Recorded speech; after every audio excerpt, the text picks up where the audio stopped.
The coefficient of kinetic friction between trolley and the surface in given situation is 0.4. Acceleration of block A is, बच्चों हमें acceleration block ए का find करना है।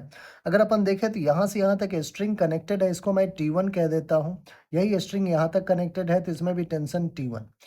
इस string को मैं टेंशन T कह देता हूँ, इसमें भी टेंशन क्या हो जाएगा, T हो जाएगा। अब देखिए बच्चों, लेट्स से 10 kg पे एक और फोर्स है 10G नीचे, 6 kg पे 6G नीचे, अब 2 kg पे नॉर्मल रिएक्शन ऊपर, 2 kg का mg दैट इज 2G नीचे। अब बच्चों ध्यान समझिएगा, फ्रिक्शन भी है सरफेस में।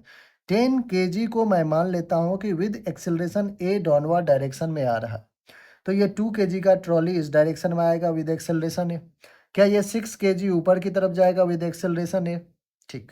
अब 2 kg को अगर आप देखें कि अगर ये एक्सेलरेशन से लेफ्ट में आएगा तो इसमें फ्रिक्शन फोर्स बच्चों राइट में लग रहा होगा, and that kinetic friction is nothing but mu into N. चलिए अब फ्री बॉडी डायग्राम के बाद हम डायनामिक्स का इक्वेशन लिखना शुरू करते हैं।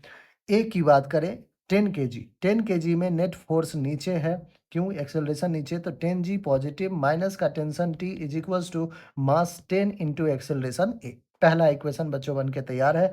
यहाँ से मैं कहता हूँ कि आप लिख लीजिए 10G minus 10A is equals to tension T। This will be our equation number 1। Now come to B. B block जो है उसका लिख लेते हैं अपन। टेंशन T1 ऊपर पॉजिटिव लेते हैं क्योंकि एक्सेलरेशन ऊपर है, तो T1 पॉजिटिव है, माइनस का 6G is equals to 6 into a. बच्चों क्या मैं यहाँ से T1 को लिख सकता हूँ 6A प्लस 6G? बिल्कुल लिख सकते हैं। This will be our equation number 2। Now come to trolley.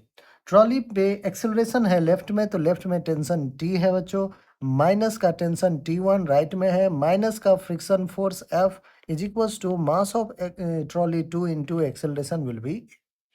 अब बच्चों ध्यान समझिएगा, क्या आपने फर्स्ट इक्वेशन में T की वैल्यू फाइंड आउट कर रखा है? मैं कहता हूं कि अब यहाँ पे पुट कर दीजिए। क्या होगा, 10G, G को 10 ले लेते हैं तो 100, माइनस का 10A, T हो गया, माइनस का T1 देखिए 6A प्लस 6G, तो 6A प्लस 6 इंटू जी 60 कर लेते हैं, माइनस का फ्रिक्शन फोर्स क्या होगा, mu into N. Friction force क्या होता है बच्चों, आपको हो गया कि फ्रिक्शन फोर्स होता है म्यू इंटू एन। म्यू कितना दे रखा है, 0.4। एन कितना है, एम जी के इक्वल, यहाँ से देखिए एन कितना है, 2G के इक्वल, 2 इंटू जी 10। पॉइंट हटाया 10 आया, 10 ने 10 को कैंसिल किया, 4 2 जाके आ गया बच्चों 8 आ गया। तो हम फ्रिक्शन फोर्स को माइनस का 8 is equals to 2 into acceleration 8। चलिए सॉल्व करते हैं। 100 minus 10A minus 6A minus 16A minus 60 minus 8 is equals to 2A। बच्चों 16A को उधर भेज देते हैं, 16 plus 2 18A is equals to 100 minus 68। 10 minus 8 2, 9 minus 6 कितना हो जाएगा, 32। ठीक है बच्चों, 32 आ गया। So acceleration will be 32 upon 18, 2 से 9 जा 2, 16, 16 upon 9 metre per second square. This will be the required acceleration. 16 upon 9 is C option, और सी हमारा बिल्कुल